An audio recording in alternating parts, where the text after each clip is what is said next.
να γυρίσει πίσω. Ρε μην πας κοντά ρε! Ρε μην πηγαίνεις κοντά ρε! Ο Σολομού όμως ξεφεύγει από τους πιανόκρανους και κατευθύνεται προς το τουρκικό φυλάκιο, όπου βρίσκεται και ο ιστός της τουρκικής σημαίας.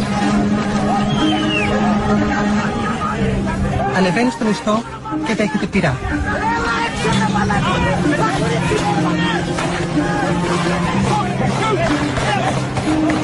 Επικρατεί φόβος και πανικός. Από τα πυρά έχουν τραυματιστεί και οι κιανόκρανοι.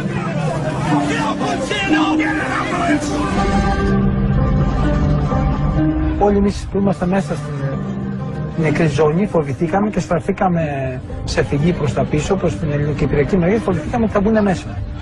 Και επίσης είναι χαρακτηριστικό ότι τα Ηνωμένα Έθνη κατάφεραν να πάρουν τη σωρό του Σολομού μετά από 15-20 λεπτά από όταν δολοφονήθηκε.